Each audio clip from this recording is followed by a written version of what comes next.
The following is a sponsored program paid for by Robin Gwaltney Group, RE/MAX Results. Welcome to Rochester Real Estate, featuring Robin Gwaltney from Gwaltney Group, RE/MAX Results, and Andy Brownell. Here's Andy Brownell on Rochester's News Talk, 1340 KROC AM and 96.9 FM. Good morning, everyone. Welcome to Saturday. It's Andy Brownell along with Robin Gwaltney, Gwaltney Group, RE/MAX Results. Hi, Robin. Hey, good morning. How are you? Doing well. Good. Finally doing better. Glad to hear that. Yeah. So, all I've been seeing is doom and gloom headlines. Yeah, the everywhere rates, I go. The rates. Yeah. Hey, I'll tell you something good. The gas prices in Wabasha were down to $3.29 a gallon. Whoa. So there you go.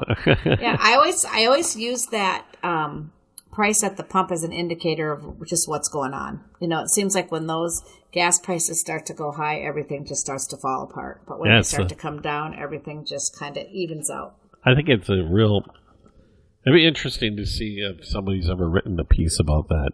Yeah. You know, psychology piece that yeah. When you see that sign and the gas price, it does. It just makes you want to fill up your car and go for a ride because you're getting a deal, right? Well, speaking of the psychology piece, I came across a very interesting article this past week that said, can buyers overcome the psychological barrier of 8% rates? All right. So same as sort of mortgage thing, rates, yeah. So let's face it, it's been 20-something years since the rates were this high, right? So people are panicking. 30-year mortgage rates rose for 6 consecutive weeks to 7.63, according to Freddie Mac's weekly survey. And daily surveys are showing rates sitting right at about 8%. Okay. So what is that? How does that affect people? So what is the guy, Ryan, somebody who does the selling $1 million listings? You know, I clearly don't watch the real estate TV shows about real estate. The TV shows about real estate. No. I live it all day long. I don't go home and watch it. But anyway, he did a TikTok that made so much sense because he sells $1 million listings, right? So he made a point. He said, everybody's starting to freak out. They don't want to buy houses now. They want to wait till the rates go down. He said, I'm going to tell you right now, I have a $1.5 million listing that I know I can get you into for $1.3 million at 8%. 2 years ago, when you could have gotten a loan for 3%, I could have gotten you into that same $1.5 million house for $2 million. For $2 million. Because the people were fighting over it and going crazy. And he says, this is the good news, guys. You can refinance. Now, whatever price you paid after the closing, that's not going to be renegotiated. But if you negotiate a good price and then pay higher for interest, but then refinance when that comes down, you're sitting in a really good position. So, I mean, I'm not kidding when I say it is a fabulous time to be a buyer and to go buy a house. It really, truly is. Clearly, it might, restrict the amount of money you're going to be able to spend. Because with the higher rates, your monthly payments are going to be higher. You have to work your budget differently. It's just the way it is. But isn't that what I always focus on is what is your budget? How much can you afford to spend a month? Let's add up how much do you want to spend on your housing, whether that is an apartment or a mortgage payment. How much can you spend on your utilities and your cable and your internet and your groceries, all those things. So if the price that you're looking to spend per month fits into your budget and we know what that is, we can find a house accordingly. And another thing is sometimes people get discouraged because they get their bank letter and say what they're approved for.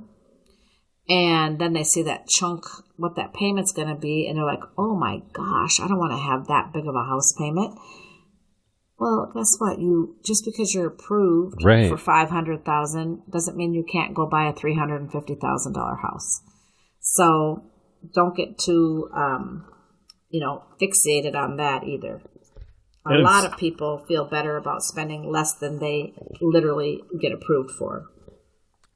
It's all relative, right? I mean, everything that we're talking about is people got it in their heads that, that 3% rate was so magical during COVID without also remembering the almost manic market where people were bidding up homes way beyond their actual value in order to take advantage of the low interest rate. Right. And, I think, and the thing is that everybody gets hung up on what happened then, and that's over. So we have to forget about it. So sellers will get literally discouraged if they put their house on the market and within 2 weeks we aren't sold. They're like, oh, it's taking forever. I'm like, forever? I personally prepare sellers and tell them in this market, a price in or a house in your price range is going to take on average 41 days or on average 63 days or on average 12 days or whatever it is, right? Yep. Just so we can be prepared going in. But even though, and I want people to really listen to this part, even though it's taking longer to sell houses, that doesn't equate to, oh, now the house has lost value and it's going to sell for less. No, it's just taking longer. The house is still worth what we're asking for it. Houses are still selling anywhere between 97 and 100% of the asking. I actually have one of my listings. It's just a gorgeous listing. I got an offer that was written by a, very well experienced agent, and it came in at like 87% of the purchase price. And I just told the agent, I will advise my sellers to not even counter this because it's ridiculous. I mean, put the facts together, explain, educate the buyers, and explain that houses are still selling for what they're worth. It's just taking longer to sell them. There's just few people out there willing to deal with these 8% interest rates. That's all that's happening. Are you running into that? Buyers who are coming in and assuming that they can put in a lowball offer because of the interest rate? Well, yeah, that's exactly what I'm saying. This offer came in at like literally, well, I don't want to talk numbers, but it was like 87% of the asking rate. And I'm like, no. This is not how it happens.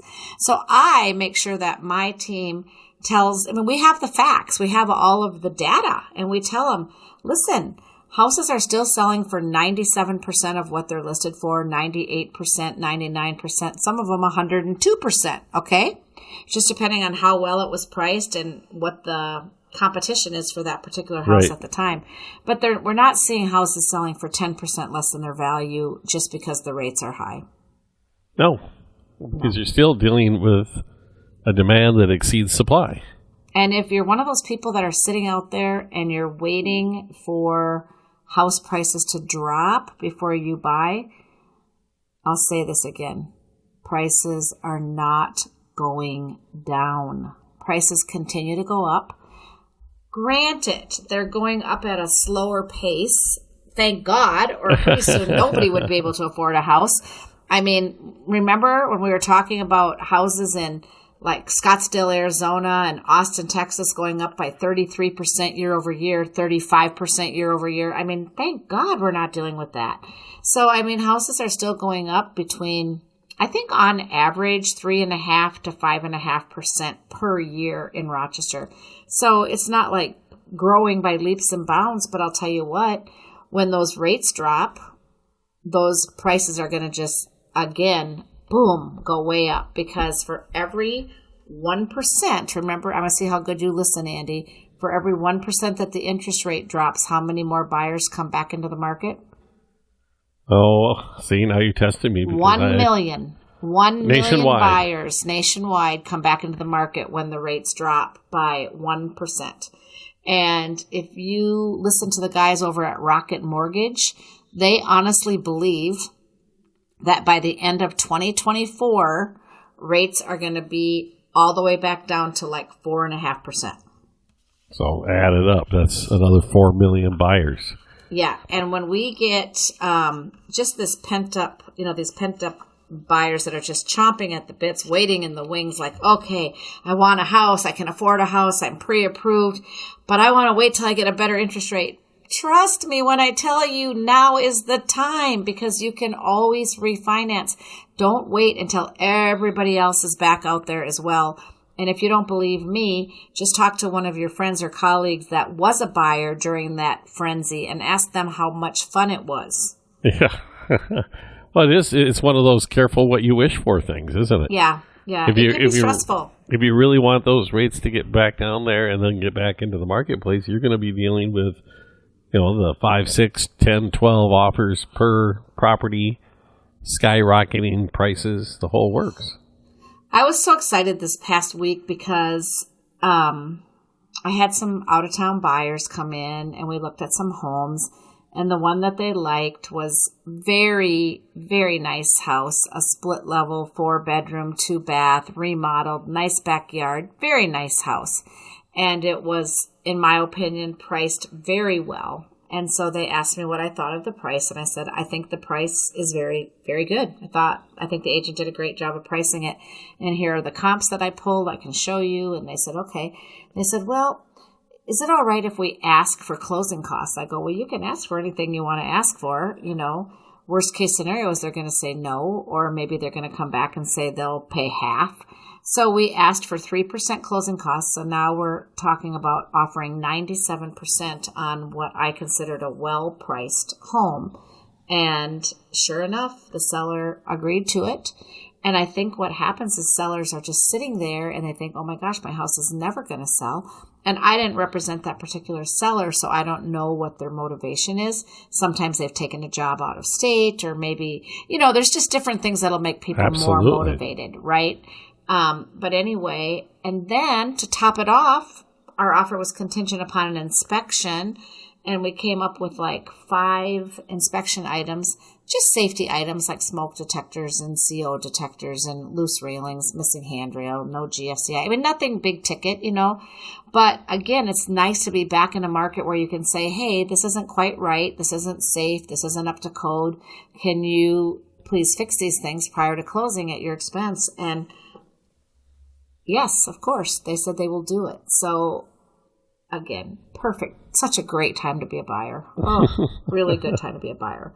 You feel like you have some say in what you're getting, and it's not all dictated to you like it was a couple of years ago. Sorry, no inspections. Sorry, appraisal gaps. Even if the house doesn't appraise, you'll go $30,000 over. You'll pay out of pocket. All those kind of things. It was crazy and stressful, but. Oh, my God. Anyway. Who would ever want to go back to that? Oh, not my me, gosh. Not me. Well, Robin, we'll take a quick break, and we're going to come right back more with Robin Gwaltney, Gwaltney Group RE/MAX results on News Talk 1340, KROC, AM and 96.9 FM.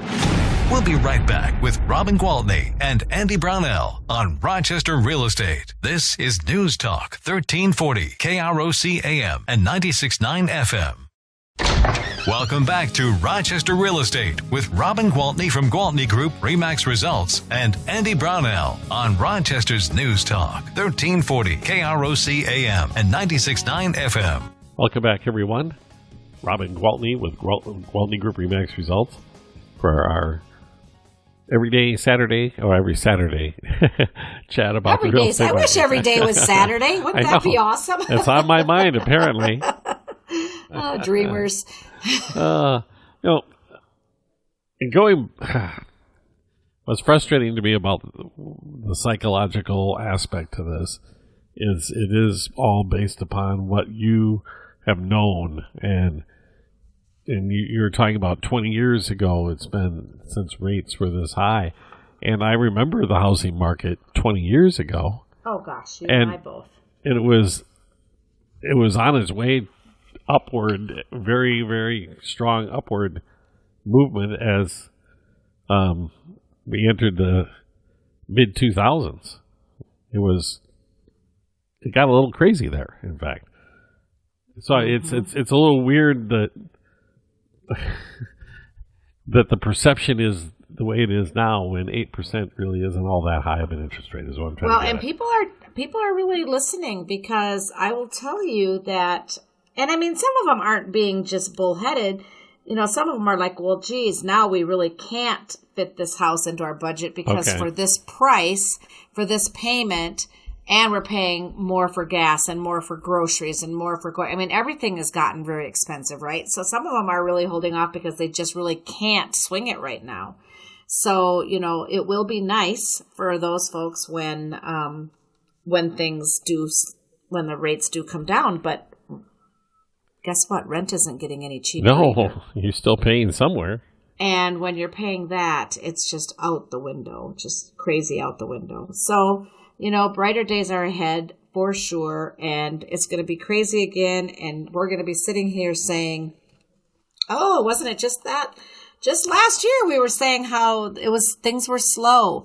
Like I have an article here. This one was published October 19th. So it's a couple days old, but the headline is 2023 housing market projected to have the fewest number of sales since 2008. Well, we all know what happened in 2008, right? I mean, it was bad. So Redfin estimated that there will only be roughly 4.1 million sales of existing homes across the nation by the year's end due to the high mortgage rates, now hovering at, 8%, right? And low inventory is scaring buyers away. So let's talk about that. We can fix this by people just saying, let's just keep moving, keep pushing on. We're going to put our house on the market. We'll prepare accordingly. It might be that we'll take 2 months to sell instead of 2 days or 2 weeks, but we'll plan accordingly. And let's make sure we price it right and have it in great condition so we can still get top dollar for our house. And let's just continue on with life and make that move that we wanted to make, because people are still getting married. People are still getting divorced. Yep. There are still deaths. There are still growing families. There are still people needing to be closer to parents. There are still grandparents needing to be closer to grandkids. Life still happens. So I think if we can just get past that whole psychological part of it, like you say, then people will continue to put their houses on the market. And then guess what? We won't have this big shortage. And then people will start buying again, and it'll just start keeping to go. So I feel very good. I mean, I've talked to a lot of agents who are down 30% year over year, which that's a big chunk. It is. As of Friday, so yesterday, our numbers are down for our team 11% year over year. So we're still down, but we're still selling a lot of houses. It hasn't changed our position in the market. We're still selling more than any other team. We're still the number one real estate group in Southeast Minnesota, but it's just to show that everybody's down, right? It's just fewer houses being sold, period. A lot of it is because there's just fewer houses being offered for sale. Right. And we always are one of the big players when it comes to inventory and houses on the market. And boy, our inventory is getting pretty slim as well. So I'm pleading with you, if you are listening right now and even contemplating selling your house, please call me and let me come over and talk to you and tell you what we could get for it, what that process would look like, because we need houses to sell.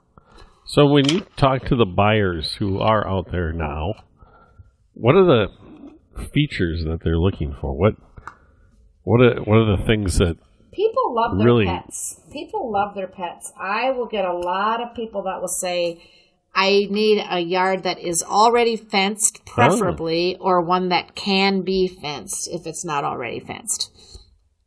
So there are some really nice neighborhoods in town with some high-end homes. Like I just had one, it's sold now, but I talked about it a while back on Scenic Park up in Scenic Oaks. Yes. And for whatever reason, that developer thought it would be a good idea to have no fences. They'll put it in the covenant? In the covenants. And I think we had probably, and I'm not exaggerating, probably 6 buyers that would have bought that house if they would have been allowed to have a fenced backyard. And a couple of them was because of their small kids. A couple was because of their kids and dogs. And 2 of them wanted a pool, and they wanted a privacy fence, and they're outlawed. So that just kind of handcuffs you. So I'm hoping that some of these new developments, because they're popping up, all around town, getting ready for when those floodgates open and those buyers come out in full forces by 2025, I'm hoping that some of them will be thinking reality and how families are living, and that people just want fences. I've run into that with people who are from either coast, either East or West Coast, and they come here and they say, "Where are the fences?" Right. Well, you go to Arizona and you can't even see from one neighbor to the next because it's all those big 6-foot concrete walls, right? Sure. It's just everybody has their own little backyard, completely private from the next guy. And I don't know, there's something to be said for that because you don't, sometimes you get really great neighbors, but then what they do is they all kind of hover out in front. Like I have friends that live there, and when our kids were little, we always would go trick-or-treating there. And it was fun because one year the moms would take all the kids and the dads would give out the candy, and then the next year they would switch roles, right? But all the dads or moms would sit in their garages with the garage door open with their candy, and that's kind of how they greeted and gathered. And our friend said they do that a lot. They all just kind of sit out in their front yards with their garage doors up or their fire pit on the sidewalk when they feel like being social, but then when they want the privacy, they have that in their backyard. Sure. So that's one thing. Okay. Another thing, and this will resonate with you, Andy, a lot of people are very into what they have for garage space. Sure. And it's not just for their cars, but it's for their stuff, for their kids' bikes or for their four-wheeler or for their snowmobile or their boat or whatever stuff they have. So people do like garage space. And another thing that I find, we're seeing more and more slab-on-grade homes being built here. That when I started selling real estate 23 years ago, the only time you would see it would be in townhome situations. But now you're seeing single-family homes, quite expensive ones, built that way. And the concern that comes up with some buyers is, where do I go in a storm? Because in a townhome association, they usually have a storm shelter or a place to go. But if it's your single-family home, then I guess you go to your inside-most room. Yeah, that bathroom in the tub or under by the stairs. Well, there's no stairs, but that inside hallway. Yeah. Correct. Interesting. We have to take a break. My goodness. Time is flying by. Alrighty. We're chatting with Robin Gwaltney, Gwaltney Group-RE results, and we'll continue in a moment on News Talk 1340 KROC AM and 96.9 FM. We'll be right back with Robin Gwaltney and Andy Brownell on Rochester Real Estate. This is News Talk 1340 KROC AM and 96.9 FM. Welcome back to Rochester Real Estate with Robin Gwaltney from Gwaltney Group-RE results and Andy Brownell on Rochester's News Talk 1340 KROC AM and 96.9 FM. Welcome back, everyone. Robin Gwaltney, Gwaltney Group-RE results with myself, Andy Brownell, this morning. And, Robin, you mentioned when we were talking about getting into the market that people are obviously facing rising rents, and actually rents are rising at a rate that I find a little bit terrifying if I was a renter. Rochester honestly has some of the highest rents in the state. I believe it. I mean, we're really comparable to the Twin Cities, which is kind of crazy because I don't think our incomes are as far as like the service industry jobs. Yeah, we have that skewed income where we have the super high earners. Yeah. With exactly. the medical doctors, and then we have the total other end of the spectrum as well. So let me just tell you a few things. I have a little graph here about the difference between renting and buying. So if you are one of those people and you're saying, gosh, am I better off just renting a couple more years and waiting for the rates to go down? You already know how I feel about it, but I'll read you some data. When you rent, your monthly payment generally will go up each time you sign a new lease. Agreed? Yes. And when you buy, as long as you have a fixed rate, your payment is going to stay the same, unless, of course, you refinance when the rates go down and then you lower your payment. But chances are your payment is not going up unless you haven't put, like if you're escrowing and you haven't put the right amount in there, something like that. The biggest reason, and this is the thing that you hear me harping about all the time, I always say your house is the bank account that you live in, right? So when you own, you have that tangible asset. When you rent, you get nothing in return for your investment. It's just simply you pay, you stay. It's like being in a hotel room, right? But when you buy, as the prices go up, you're building equity and you're building wealth in your home. And, how many times have I told you that the majority of people I work with are taking that home that's paid off when they're getting near retirement and saying, this is our nest egg. I mean, the majority of our wealth is right here in this house. So it becomes a really important financial tool for people.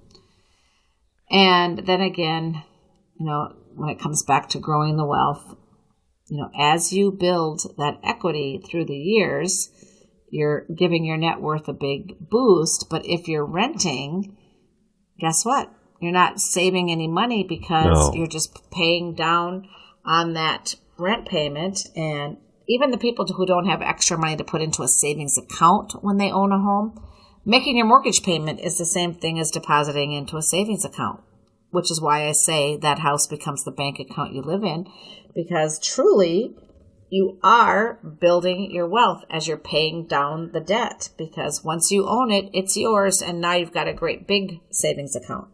You would be really interesting to do. I imagine somebody's done it, but I haven't seen it before. That if you took what you're paying for your mortgage payment with interest and then subtracted out what in your community would be considered average rent for what you need for the space to live. Right. And then take and extrapolate how much wealth you gained. Right. And you know what else? You're probably living much more comfortably because no one's telling you if you can have pets. No one's telling you, what all the things that you're being controlled, what you can plant, if you can plant anything in front, shrubs, flowers, bushes. There's all kinds of things that you don't get to do when you're a renter. Sometimes you don't even get to do when you're in an HOA, but when you own your home, you have that freedom, and you're typically getting more space. I can tell you this: if you have a $2,000 amount a month house payment versus a $2,000 a month rent payment, you're getting more space, just better quality of life for the money. Yep. Besides building the wealth. And usually, when you have the house, you also have a yard of one size or another. It could be small or it could be large, but you do have that green space that's your green space. Correct. That's yours. And that's big. It is. It's huge. And people realize that, even the people who start out thinking, renting is for me. I won't have to worry about maintenance. I won't have to worry about space, about yard care. I won't have to worry about all those things. After a certain amount of time, they'll call and say, okay, renting is not for me. I need my space. So things change. I want to do some gardening. Exactly. And that's okay. That's life, right? It is. As you go through life and you get to different stages, your needs change. So speaking of which, I was talking about Arizona earlier, and I am super excited because I will be leaving later today and going to Arizona. So next week I will do this show from Arizona, and maybe I'll talk about what I see out there in the real estate market. I'd be interested. I'd be interested to see how hot it is. I hope it's slow, and I'm hoping it's slowing down a little bit because, I've been looking at properties. I'd love to have a home there. I don't want to move there. I never want to move anywhere. I want to stay right where I live. I love it here. But I'd like to have a place so if I want to go back and forth more frequently, I don't have to haul everything. You can leave stuff and, it's just easier, right? I'd like something that's practical that I could rent out when I'm not there. I'm not looking to just have a house that sits empty until I come. That's not where I'm at in life. But anyway, I've been wanting this for a while, but the prices have been so crazy. So I'm hoping that in that market, things have slowed down. So I'm going to check it out when I'm there. Okay. Well, we'll look forward to your From the Scene Live report. Yeah. Awesome. Okay, Robin. Well, safe travels, and we'll look forward to talking to you next weekend. All right. Sounds great. That's Robin Gwaltney with Gwaltney Group-RE Results here at News Talk 1340, KROC AM and 96.9 FM.